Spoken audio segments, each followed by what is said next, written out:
So hello welcome guys, मैं सकानी आपका हमारे चैनल से इन्वेस्टमेंट्स पे हरी स्वागत करता हूँ। ठीक है, तो आज का जो हमारा वीडियो होने वाला है वो होने वाला है जो हमारी सीरीज चल रही थी वॉरेन बफेट के लेटर की, उसी का पार्ट होने वाला है और ये होने वाला है 1983 के लेटर का पार्ट 2 होने वाला है। ठीक है, सो बिना किसी टाइम पास के चालू करते हैं। सो यहाँ पे चालू करेंगे सबसे पहले लेसन नंबर 4 से। सो अभी लेसन नंबर 4 को जानने के लिए सबसे पहले चलेंगे हमारे पीपीटी की तरफ। सो हेलो गाइस, सब हम आ चुके हैं हमारी पीपीटी की तरफ। सो ये है Berkshire Hathaway share holders letter 1983 part 2 in Hindi by simple investments. ठीक है, सो जो लेसन नंबर 4 है उसमें वॉरेन बफेट जी कहते हैं the other problem we face as the table suggest is our inability to achieve meaningful gains in poundage sales. Whole industry has this problem, but for many years we outperformed the industry in this respect and now we are not. So यहाँ पे Warren Buffett जी basically यहाँ पे उनकी एक company है जिसका नाम है सीज कैंडी, उसके ये प्रॉब्लम की बात करते हैं। ठीक है, सो ये प्रॉब्लम बेसिकली जो मेनली जो रिटेल आउटलेट होते हैं जैसे टनिष्क, बर्गर किंग, मैकडोनल्ड्स, ये सब जगहों पे कॉमन होता है। सो इसके बारे में और जानने के लिए चलेंगे सीधा हमारे कैमरे की तरफ। सो ठीक है, सो जो लेसन नंबर 4 है उसमें वॉरेन बफेट जी बेसिकली यहाँ पे सीज कैंडी की बात करते हैं। सीज कैंडी वॉरेन बफेट जी की खरीदी हुई एक कंपनी है। ठीक है, सो अभी सीज कैंडी करती क्या है? सीज कैंडी बेसिकली चॉकलेट बेचती है। ठीक है, तो चॉकलेट हम खाते हैं डेयरी मिल्क या फिर मंच या फिर कोई चीज़, तो बेसिकली चॉकलेट बेचती है। So See's candy basically retail outlet खोल के चॉकलेट बेचती है। जैसे मैकडोनल्ड रिटेल आउटलेट खोल के अपने बर्गर बेचता है, देन डोमिनोज पिज़्ज़ा बेचता है, वैसे ही सीज कैंडी अपनी कंपनी की चॉकलेट बेचती है रिटेल आउटलेट खोल के और बेसिकली चॉकलेट से रिलेटेड सब चीज़ें बेचती है। ठीक है, सो बेसिकली सीज कैंडी के बारे में यहाँ पे कहते हैं वॉरेन बफेट जी कहते हैं कि जो हमारी सीज कैंडी वाला बिजनेस है उसमें हमें एक प्रॉब्लम देखने मिल रही है क्योंकि वो रिटेल बिजनेस है। सो बेसिकली बहुत सारे रिटेल चेन ओनर्स भी ये प्रॉब्लम फेस करते हैं और बहुत सारे रिटेल चेन फ्रेंचाइजीज भी ये प्रॉब्लम फेस करते हैं। और वो प्रॉब्लम क्या है? वो प्रॉब्लम ये है कि जो हमारी अभी सेम स्टोर रेवेन्यू ग्रोथ है वो एकदम स्टैग्नेट हो चुकी है। यानी जो हमारा रेवेन्यू ग्रोथ है या फिर जो पाउंडेज ग्रोथ है हमारी चॉकलेट सेल का वो एकदम स्टैग्नेट हो चुका है, यानी बेसिकली एकदम फ्लैट हो चुका है, हमें उसमें ग्रोथ देखने नहीं मिल रहा है। ठीक है, सो बेसिकली इसका मतलब क्या होता है? इसका मतलब हम समझ जाए, हम यहाँ पे डीमार्ट का एग्जाम्पल लेके समझते हैं। ठीक है, सो मैं समझ जाए आपकी सिटी में या फिर आपके शहर में कोई एक नया डीमार्ट का स्टोर खुला होगा। ठीक है, सो बेसिकली स्टार्टिंग में जब मैं खुला होगा सो पहले 1-2 महीने में सिर्फ वहाँ पे हर दिन 100 या 200 लोग ही जाते थे, लेकिन फिर उसकी पॉपुलैरिटी बढ़ने लगी और साथ ही साथ लोग एक दूसरे को बताने लगे कि भाई डीमार्ट यहाँ पे खुला है, डीमार्ट वहाँ पे खुला है, भाई डीमार्ट में इतना सस्ता मिलता है, ये इतना सस्ता मिलता है, जिसकी वजह से कुछ समय बाद यानी तकरीबन 3 से 4 महीने बाद वहाँ पे हर दिन तकरीबन 500 से 600 लोग आने लग गए। एंड देन बेसिकली उससे 2-3 महीने के और बाद वहाँ पे तकरीबन हर दिन 1000 लोग आने लगे। ठीक है, सो मीन्स इससे आप देखोगे कि बेसिकली जो डीमार्ट का तभी का मीन्स उस स्टोर का जो रेवेन्यू ग्रोथ था वो पहले 0 था और 0 से फिर बढ़ता गया। ठीक है, और बेसिकली वो वहाँ पे एक पॉइंट पे पहुँच जाता है। समझ जाए बेसिकली वो जो स्टोर आपके शहर में खुला है उसके बारे में ऑलमोस्ट सबको पता चल चुका है आपके शहर में। ठीक है, सो मीन्स वहाँ पे एक सेचुरेशन आ जाती है कि मीन्स बेसिकली अभी कोई और बंदा नहीं आएगा वहाँ पे समझ जाए कि एक टाइम पे आपके पूरे शहर में तकरीबन सिर्फ 1000 फैमिलीज रहती है। सो अभी बेसिकली उस 1000 में से 900 फैमिलीज को पता चल चुका है और बेसिकली अभी हर 1-2 महीने में बेसिकली हर 1-2 फैमिली ऐड होती जाएगी उस लिस्ट में, जिसकी वजह से आपको जो रेवेन्यू है वो बेसिकली हर महीने बेसिकली एक दिन में 1-2 लोग ऐड करेगा। ठीक है, सो मीन्स बेसिकली ये थोड़ा कॉम्प्लिकेटेड हो जा रहा है। सो मीन्स मैं यहाँ पे कहने की कोशिश सिर्फ इतना करता हूँ कि मीन्स एक टाइम पे आपकी जो सेल्स है वो बढ़ना बंद कर देगी उस सिटी में बेसिकली, एंड देन आपको अपनी सेल्स बढ़ाने के लिए कहीं और वापिस से अपनी दुकान खोलनी पड़ेगी। ठीक है, सो वॉरेन बफेट जी भी इसी प्रॉब्लम की बात करते हैं और वे कहते हैं कि जो हमारे सीज कैंडी के जो स्टोर्स होते हैं उसमें हमें प्रॉब्लम फेस करने मिलती है। हमारा जो कुल मिला के जो टोटल रेवेन्यू है वो तो बढ़ते जा रहा है। क्यों बढ़ रहा है? क्योंकि हम नए स्टोर ऐड करते जा रहे हैं, हम नई चॉकलेट की दुकानें खोलते जा रहे हैं, लेकिन जो हमारा सेम स्टोर रेवेन्यू है वो या तो फ्लैट है यानी उतना का उतना है बहुत टाइम से, या फिर वो कम होते जा रहा है। और बेसिकली हर एक स्टोर होता है, यानी बेसिकली अगर आप कोई भी सिटी के कोई भी स्टोर की बात करोगे तो कभी ना कभी उसको ऐसे दिन देखना ही पड़ेगा, कभी ना कभी वो एक सैचुरेशन लेवल पे पहुंच ही जाएगा और उसका जो रेवेन्यू ग्रोथ है वो रुक जाएगा। ठीक है, सो बेसिकली वो रेवेन्यू ग्रोथ रुक जाएगा, तब तक रुकेगा जब तक कोई नई पॉपुलेशन वहाँ पे माइग्रेट नहीं करती, यानी कहीं और शहर से पब्लिक वहाँ पे उस शहर में नहीं आती है। ठीक है, सो बेसिकली ऐसे टाइम पे जब कोई और पब्लिक दूसरे कोई शहर को छोड़ के उस शहर में आएगी तब वहाँ पे बेसिकली जो रेवेन्यू ग्रोथ है हमें देखने मिल सकता है। ठीक है, तो बेसिकली यहाँ पे वॉरेन बफेट जैसे पीरियड पीरियड की बात करते हैं कि तब उनका जो बेसिकली उनके सब जो कॉम्पिटिटर थे उनमें ये प्रॉब्लम बहुत टाइम से देखने मिल रही थी। उनका जो सेम स्टोर रेवेन्यू है, यानी एक ही स्टोर से आया हुआ रेवेन्यू, यानी समझ जाए पहले साल मेरी कोई कंपनी ABC नाम की, और उसके 2020 में 100 स्टोर थे और उसने 100 स्टोर में से 1 लाख रुपए कमाए, ठीक है, यानी बेसिकली उसने हर स्टोर से 1000 रुपये कमाए। देन अगले साल आते आते यानी 2021 में हमारा जो रेवेन्यू था वो 1 लाख से 3 लाख हो गया, यानी वो 3 गुना बढ़ गया। लेकिन जो बेसिकली जो हमारे स्टोर्स थे वो 100 स्टोर से 600 स्टोर्स हो गए, ठीक है।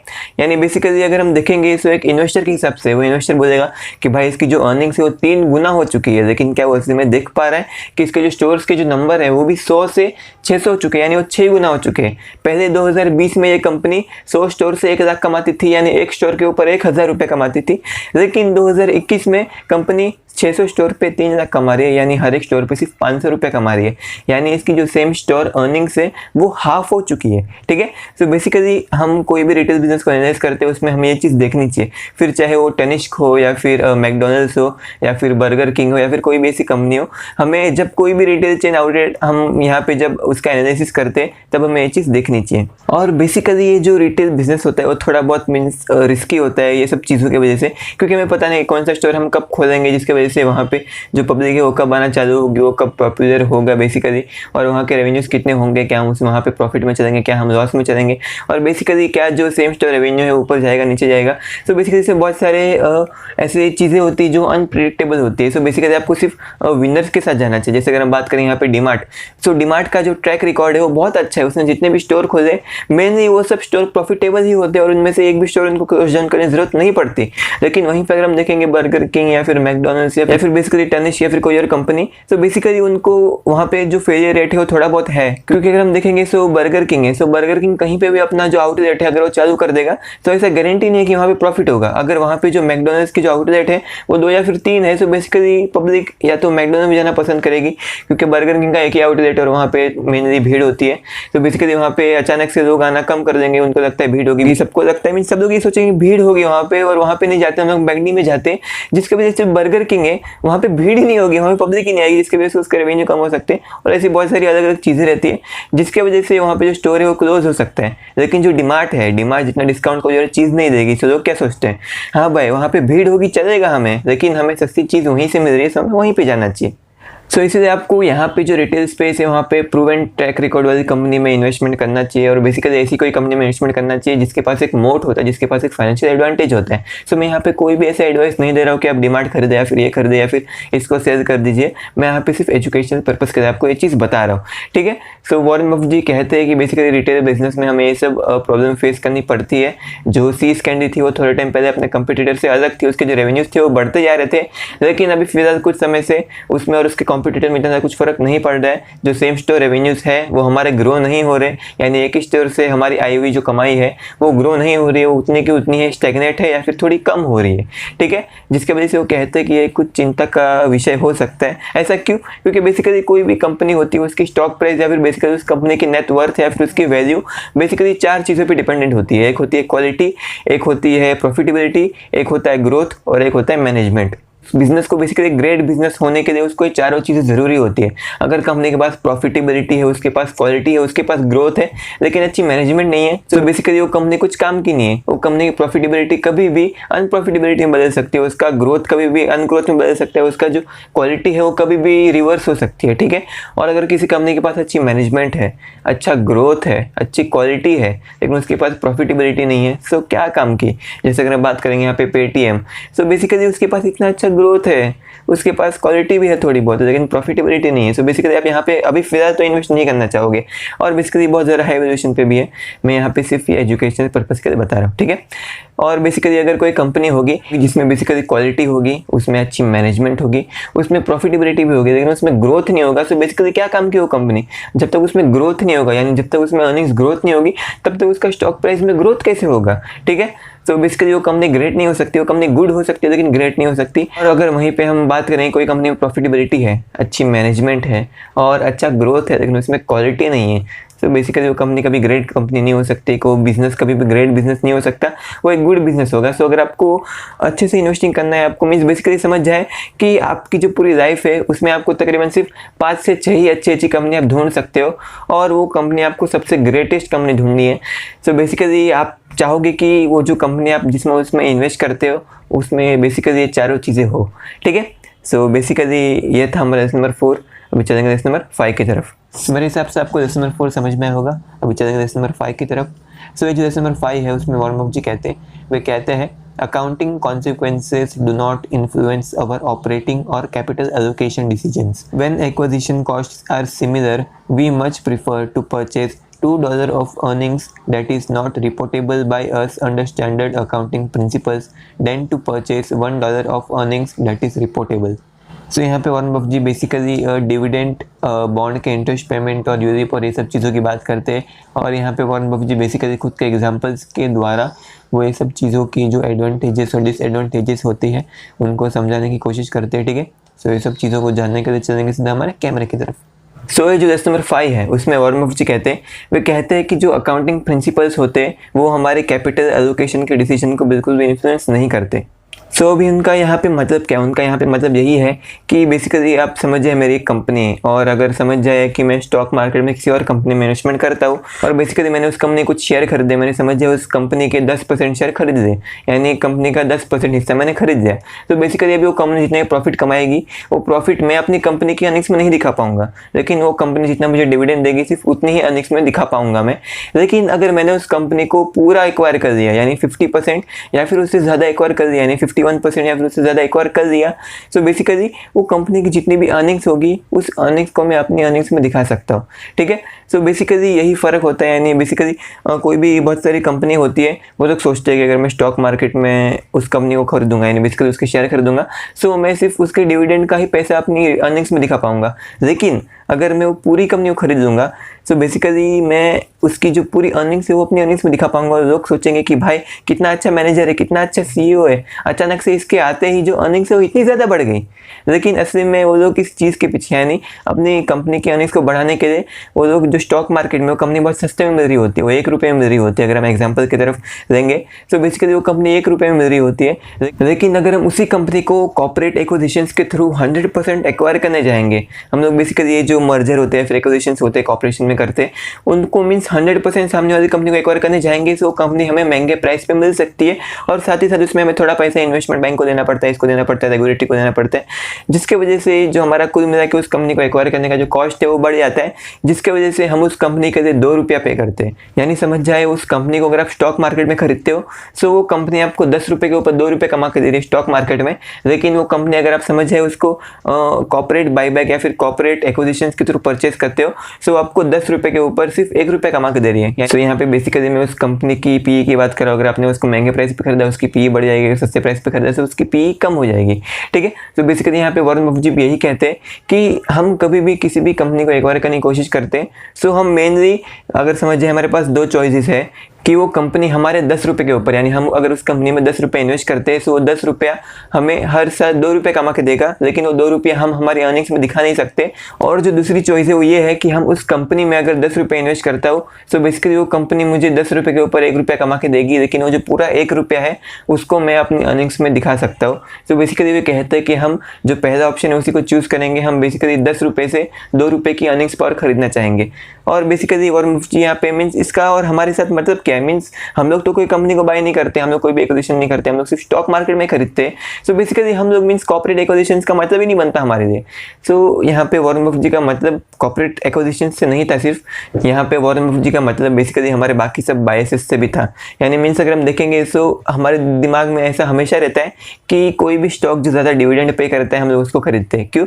क्योंकि वो जैसे हमें डिविडेंड देता है या फिर ज़्यादा डिविडेंड देता है वो सीधा हमारे जो बैंक अकाउंट है उसमें आता है और हमें बहुत खुशी मिलती है। जी हाँ, मुझे भी खुशी खुशी मिली थी जब मेरा पहला डिविडेंड का पेमेंट आया था, और बेसिकली आज भी जब डिविडेंड आता है तब मुझे बहुत खुशी मिलती है। ठीक है, सो बेसिकली इससे जो हमारा दिमाग है वो कुछ ऐसे वायर्ड हो चुका है कि हम जो डिविडेंड यानी जो ज़्यादा डिविडेंड देने वाली कंपनी रहती है उसमें इन्वेस्ट करते, भले ही वो कंपनी अच्छी हो या फिर ना हो, या फिर हमें कितने महंगे प्राइस पे क्यों ना मिले, या फिर उसकी जो क्वालिटी हो कितनी भी खराब क्यों ना हो, या फिर हम लोग हमारे पोर्टफोलियो का बहुत बड़ा हिस्सा बॉन्ड में इन्वेस्टमेंट कर देते हैं ताकि उससे हमें इंटरेस्ट इनकम मिलते रहे, फिर चाहे वो बॉन्ड कुछ भी कितने भी हाई प्राइस पे क्यों ना हो, या फिर वहाँ पे वो टाइम पे बॉन्ड मार्केट कितने भी बड़े बबल में क्यों ना हो, या फिर अगर हम बात करेंगे यहाँ पे हम यूलिप में इन्वेस्टमेंट करते हैं, यूनिट लिंक्ड इंश्योरेंस पॉलिसी में, और बेसिकली या फिर ऐसे बहुत सारी इंश्योरेंस पॉलिसीज आती है, या फिर कोई भी ऐसा मीन्स इन्वेस्टमेंट स्कीम आती है जहाँ पे जो आपके ब्रोकर है या फिर जो भी सेल्समैन है वो बोलेगा आपको कि आप हमें 10 लाख रुपए दे दीजिए 1 साल में, एंड देन अगले 10 साल तक आप कुछ मत करना, और बेसिकली 10 साल के बाद आपको हर महीने 14,000 रुपये मिलेंगे।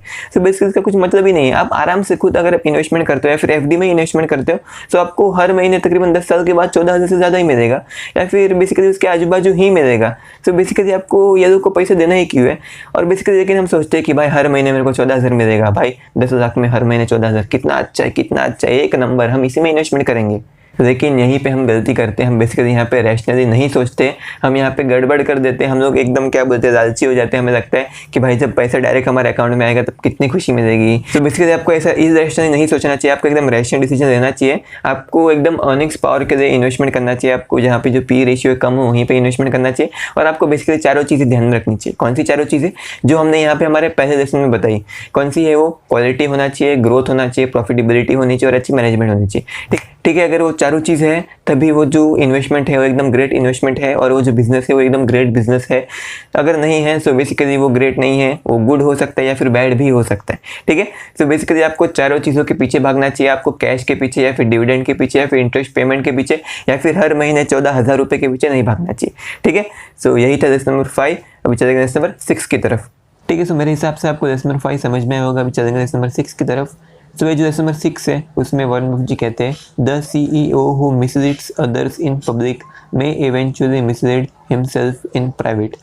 सो ये जो लेसन नंबर 6 है उसमें वॉरेन बफेट जी बेसिकली किसी भी कंपनी के मैनेजमेंट की बात करते हैं। वे कहते हैं कि ऐसी कोई मैनेजमेंट या फिर ऐसा कोई मैनेजर या फिर ऐसा कोई CEO जो जनता को यानी अपने शेयर होल्डर्स को बेसिकली पब्लिक में यानी खुले में उल्लू बना सकता है, वो बेसिकली अपने आप को भी अकेले में उल्लू बना सकता है। यानी अगर समझ जाए आपने किसी कंपनी में इन्वेस्टमेंट किया और उस कंपनी का जो CEO है वो आपको उल्लू बना रहा है, वो बोलता है कि हमने इस बार गलती कर दी, हमें बेसिकली पैसे की सख्त ज़रूरत थी, हमें हमारे सामने बेसिकली बहुत अच्छा इन्वेस्टमेंट था इसलिए हमने नए शेयर इशू किए, जबकि शेयर इशू करना गलती है, हम ऐसी गलती वापस से नहीं करेंगे। सो वो बेसिकली वापस से अगले साल वापस से शेयर इशू करता है, वापस से ये चीज़ बोलता है। सो वो बेसिकली जो अपने शेयर होल्डर्स है उसको उल्लू बना रहा है, जैसे येस बैंक के राणा कपूर ने किया था। वो बेसिकली CEO थे या फिर चेयरमैन जो भी थे, वो बेसिकली उस कंपनी के प्रमोटर थे और उसके जो बोर्ड ऑफ डायरेक्टर में आते थे, जिसके वजह से वो ये सब डिसीजन लेते थे और बेसिकली वो एकदम शेयर होल्डर को बहलाते थे, फुसलाते थे, उल्लू बनाते थे। सो बेसिकली ऐसा कोई भी मैनेजर या फिर CEO या फिर कंपनी का चेयरमैन या फिर प्रमोटर जो जनता को एकदम ओपन में उल्लू बना सकता है, एक ना एक दिन वो अपने आप को भी अकेले में उल्लू बनाएगा। सो बेसिकली इसका मतलब हमें क्या समझना चाहिए? इसका मतलब यही है कि आपको मैनेजमेंट पे एकदम ध्यान देकर एनालिसिस करना चाहिए। किसी भी कंपनी में आप इन्वेस्टमेंट करते हो तो उसमें जो मैनेजमेंट है वो बहुत ज़्यादा इंपॉर्टेंट होता है, और अगर मैनेजमेंट ने सिर्फ एक गलती कर दी तो बेसिकली आपको समझना चाहिए कि आगे जाके वो मैनेजमेंट को गलती की आदत पड़ जाएगी और बेसिकली वो और गलती करते जाएगी, और ये जो गलती का जो साइज़ है वो बढ़ते जाएगा। मीन्स हर बार ऐसा तो नहीं होता, मीन्स 1-2 गलती हो सकती है गलती से, लेकिन जब कोई भी मैनेजमेंट है वो गलती करने के बाद गलती को मानता नहीं है, वो अपने शेयर होल्डर को उल्लू बनाता है कि हमने ऐसा ऐसा किया था, इसलिए ऐसे ऐसी गलती हो गई, या फिर ऐसा ऐसा हुआ था, या फिर ऐसा फिर ऐसा फिर ऐसा, मीन्स चीज़ों को कॉम्प्लिकेट करने की कोशिश करता है। सो बेसिकली वहाँ पे वो जो मैनेजर है वो आपको उल्लू बना रहा है, और बेसिकली कभी ना कभी वो खुद को भी उल्लू बनाएगा कि हाँ भाई तेरे को ये करना चाहिए, नहीं नहीं तेरे को ऐसा करना चाहिए, नहीं नहीं तेरे को ऐसा करना चाहिए, तेरे को ऐसा करना चाहिए, तेरे को ऐसा करना चाहिए। मीन्स बेसिकली वो सिर्फ अपने खुद की खुशी के लिए सोचेगा, वो पूरी तरीके से शेयर होल्डर की खुशी के लिए ये सब चीज़ें नहीं सोचेगा। जैसे अगर हम बात करेंगे यहाँ पे येस बैंक के राणा कपूर की, बेसिकली जब वो येस बैंक के बोर्ड ऑफ डायरेक्टर में थे तब उन्होंने बहुत से डिसीजन लिए थे कि हम इस कंपनी को लोन देंगे, इस कंपनी को लोन देंगे, हमें इतने इंटरेस्ट देगा, देन ये बहुत ज़्यादा रिस्की कंपनी है फिर भी इसको लोन दे देंगे। क्यों देंगे? क्योंकि इसने मुझे घूस दिया या फिर इसने मुझे पैसा दिया है। ठीक है, एंड देन इसका जो इंटरेस्ट रेट है वो भी बहुत ज़्यादा है। सो बेसिकली इससे जो हमारी अर्निंग्स है वो बढ़ जाएगी कुछ समय के लिए, लेकिन कुछ समय बाद जब वो कंपनी डिफ़ॉल्ट करेगी, वो हमारे एनपीए बढ़ा देगी, जिसकी वजह से हमारे बैंक को बहुत नुकसान होगा। हमें क्या फ़र्क पड़ता है, क्या पता हमें वो टाइम तक अपने सारे शेयर बेच दूँ येस बैंक के, ठीक है। सो बेसिकली इसलिए आपको मैनेजमेंट के बारे में खास ध्यान देना चाहिए, ठीक है। सो ये वीडियो यहीं पे खत्म होती है हमारी। अगर आपको वीडियो अच्छी लगी तो प्लीज़ हमारे चैनल को सब्सक्राइब कर देना, बाजू में बेल आइकन उसको भी दबा दीजिएगा, ताकि मेरे चैनल पे कोई भी नई वीडियो आएगी उसका नोटिफिकेशन सबसे पहले आपके पास आएगी। और अगर आपको ऐसी वीडियो और चाहिए तो प्लीज़ वीडियो को लाइक भी कर देना और साथ ही साथ वीडियो को थोड़ा शेयर भी कर देना, ठीक है। So thank you so much इस वीडियो को यहाँ तक देखने के लिए। और हमारा जो आखिरी लेसन है उसको भूलना मत। आप प्लीज़ मैनेजमेंट से उल्लू मत बनना, मैनेजमेंट को एकदम, किसी भी कंपनी की जो मैनेजमेंट है उसको एकदम अच्छे से एनालाइज करना, ठीक है। सो सावधान रहिएगा, सतर्क रहिएगा और देखते रहिएगा क्राइम पेट्रोल सतर्क 100। सबक 1 को ये क्या बोल रहा था मैं? अब ये स्क्रिप्ट किसने लिखी है बे?